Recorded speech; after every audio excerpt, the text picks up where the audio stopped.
Well, good morning. Happy Monday morning. Welcome to RedeemerOnline.church, which is the channel that you're watching right now. This is our Monday morning matinee. My name's Corey. If we haven't had the chance to meet before,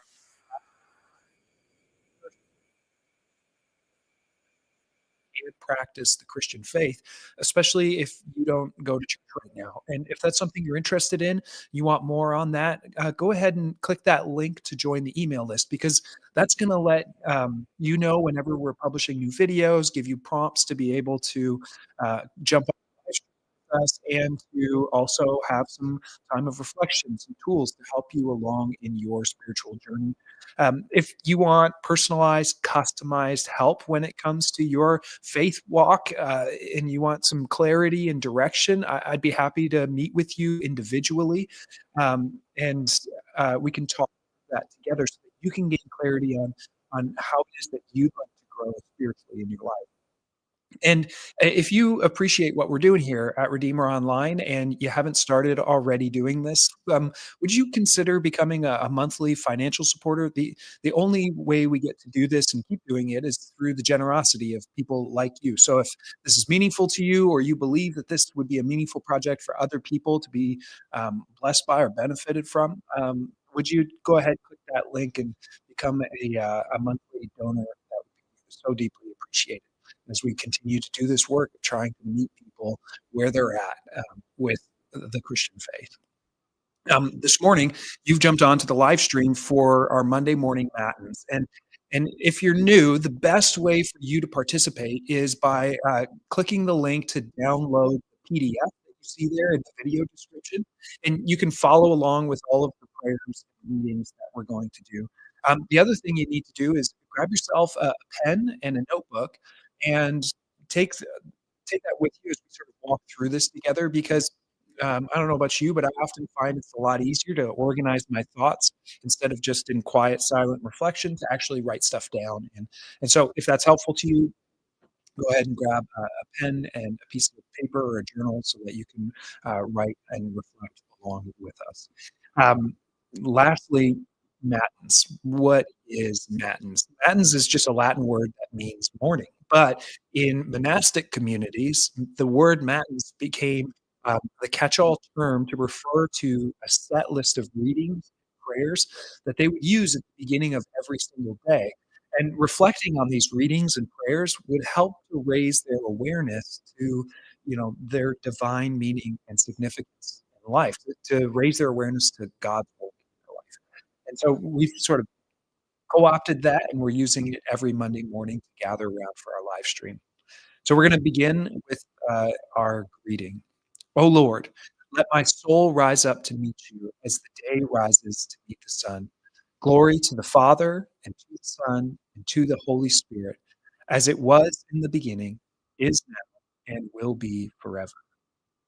Each week, we also have a mantra that we repeat over and over again. And this week, our mantra is: You order your kingdom with justice, Lord, and judge the nations with loving kindness. Let's take a moment to observe a moment of quiet reflection on your relationship with God. The idea here is just to take some time to ask yourself, what's my relationship with God like? What's it feel like? Is it present? Is it active? Is it, silent? So I'm going to mute my mic just for purpose of silence, and let's just take some time to reflect on that divine relationship.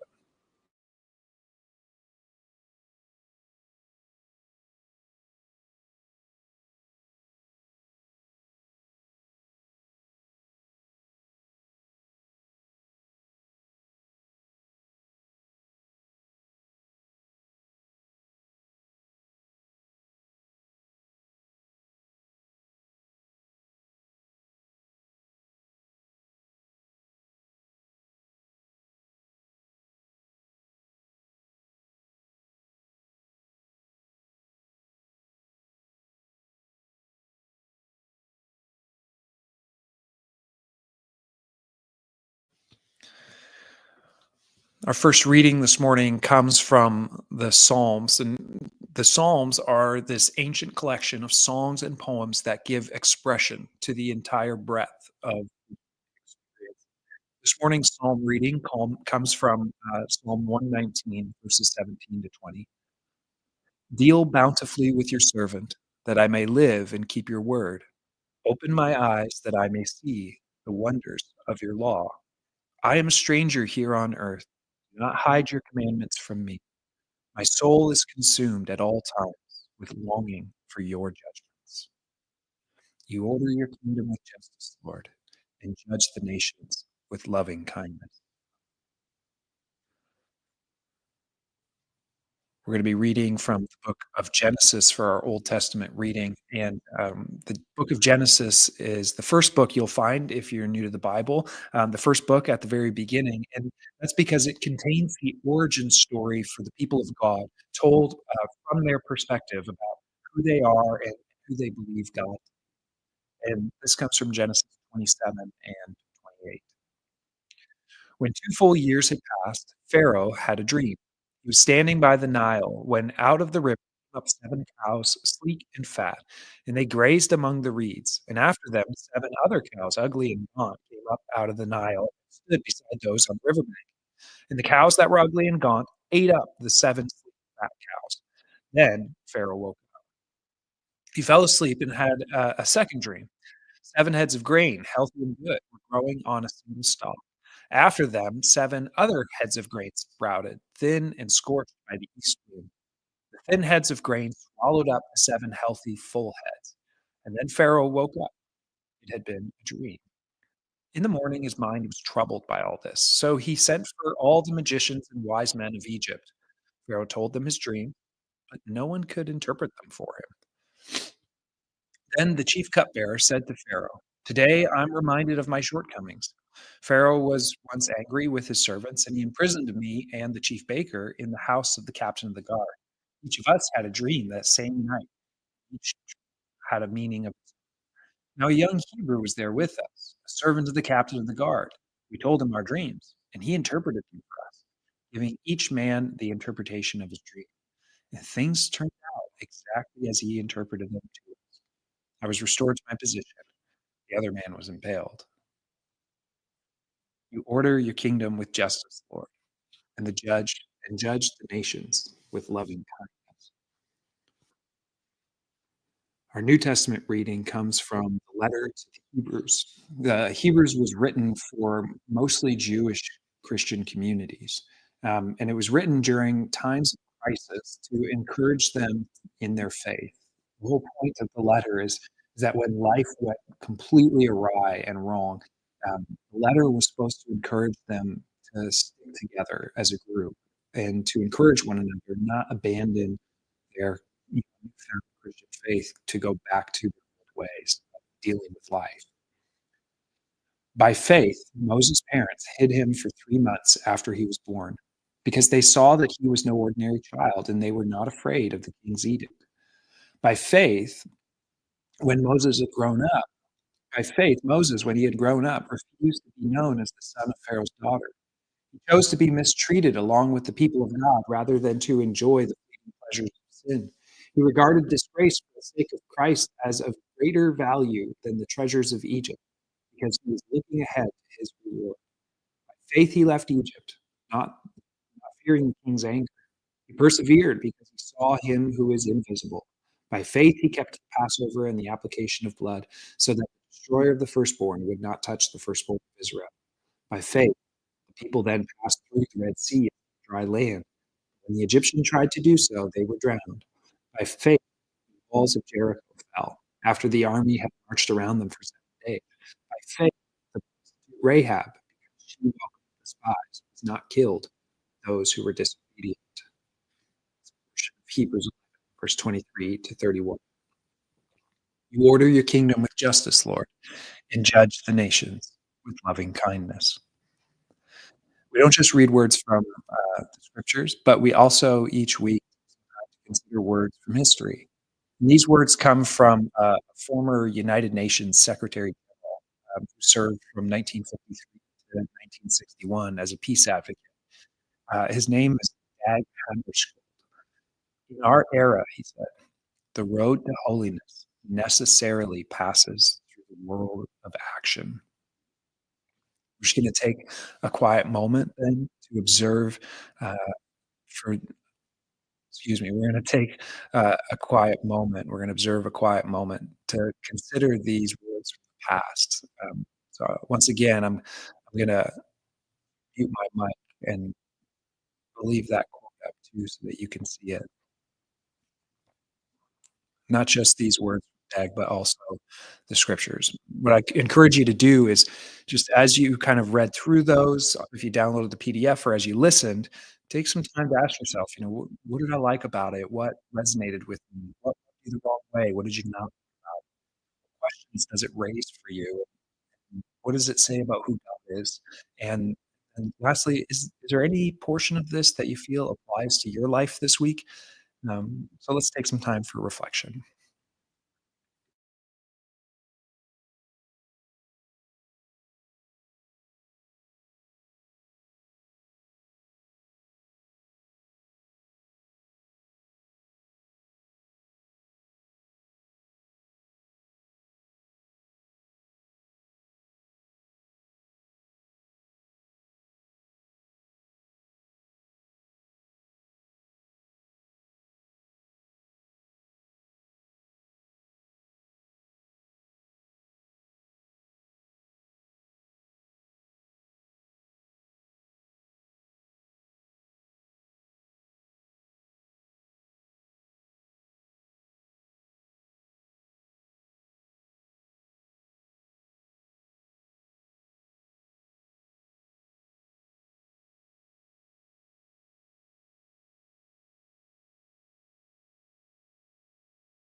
There's a lot of readings today that I feel like we could reflect on, but just to share one of my own reflections, and I'd encourage you to, if you feel comfortable, you can go ahead and throw your reflection in the comments. But I resonate with the psalmist this morning. This idea of searching or longing for the judgments or the law of God, and not in a not in a stone tablet Ten Commandment kind of way, but in a like, what are the rules for life? And I think, not everybody feels this way. It's okay if you don't feel this way. I'm the kind of person who, like, really does appreciate and kind of long for, like, is there a right way to do this? Is there a wrong way to do this? Is there an optimal way to do this? I'm kind of a sucker for, like, optimization of life and stuff, and I find it very compelling to seek and search for, the true right way to do that. And not everybody feels that way. Some people are more comfortable with asking themselves not, is this right? Is this wrong ultimately? But like, is this right for me? Does this work? Is this effective? Um, and I find myself more on the other side where I'm often, in a state of angst, longing for, you know, the instruction manual. I just wish that I could know how to do perfectly or know that I'm doing it right, and so I resonate with the psalmist here who's saying, "Hey, open my eyes that so that I can see the wonders of the law. I want to see how it makes sense. I wish I could have the instruction manual for life, but in reality, that's not always how life goes. Sometimes I do need to accept the challenge of ambiguity and the gray space, and I think that's hard to do. So while I long for super clear instructions for how to do everything, um, I know that life doesn't work that way. So this morning, my reflection is just like, "Ah, man, I think I resonate with the psalmist here," but at the same time, I feel like life's ambiguity and and my own doubts about how things are supposed to go, they persist. And the truth is, and I know usually I say, "I'll teach, there's no preaching on Sunday morning or on our Monday morning Matins," but the truth is, if I'm honest, even if I had a perfect, instruction manual for, "Corey, this is how you're supposed to do life," I wouldn't follow it. I wouldn't be that's not the path to perfection, is my own sort of effort. And I think that's one of the things that, like, I love most about Christianity is that there is this invitation to build your life in a particular direction, but at the same time, it's all centered on this idea of grace that no matter where you're at, no matter what your handle on how life should or should not go, your standing with God isn't dependent on your ability to execute the rule book, but it's based on, the perfection of Jesus and uh, the love of God shown to you through Him.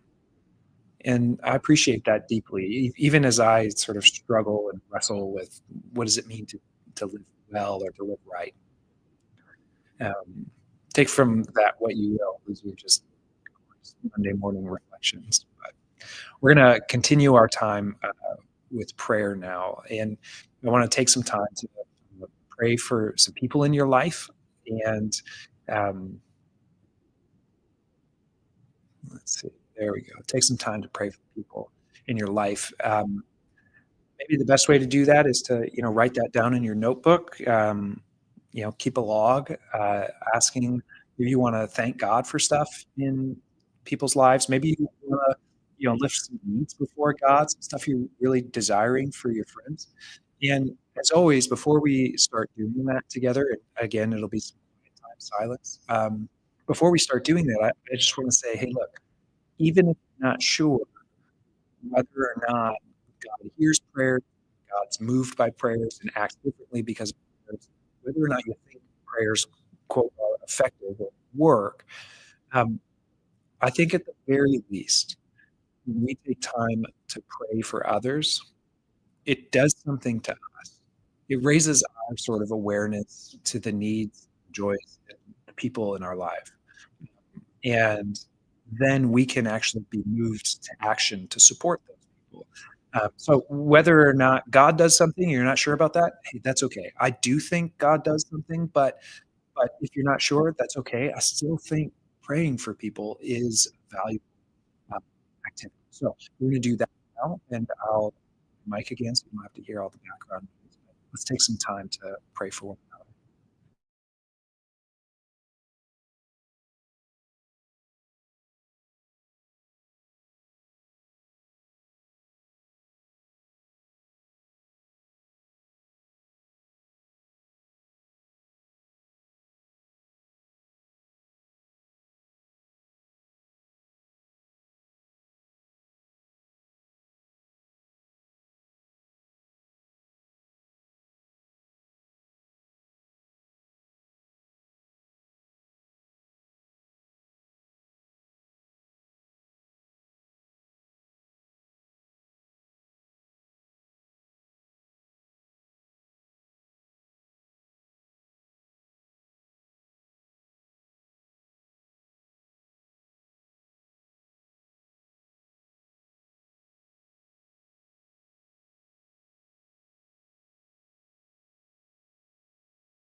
We're going to close this time of prayer with the words that Jesus taught us when he taught his disciples to pray. Our Father who art in heaven, hallowed be your name. Your kingdom come, your will be done on earth as it is in heaven. Give us this day our daily bread, and forgive us our sins as we forgive those who have sinned against us. And lead us not into temptation, but deliver us from evil. For yours is the kingdom, power, and the glory forever and ever. Train us to be faithful, Lord, and teach us your ways so that our lives may reflect you to the glory of God the Father. Amen. I want to send you off with our parting blessing. May the peace of the Lord Christ go with you wherever he may send you. May he guide you through the wilderness and protect you through the storm.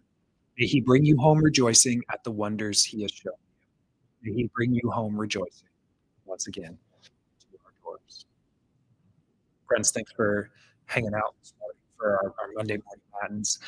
If you want to jump on and have a little conversation, just know this is a live stream, so it wouldn't be a private conversation, it'd be a public conversation. But um, if you'd like to hop on, I'll pop the link into the chat section, and um, I think we can give this a try and see if it works. So, no pressure, but I'm gonna hang out for just about another minute or two, and um, you can click that link if you'd like to join us.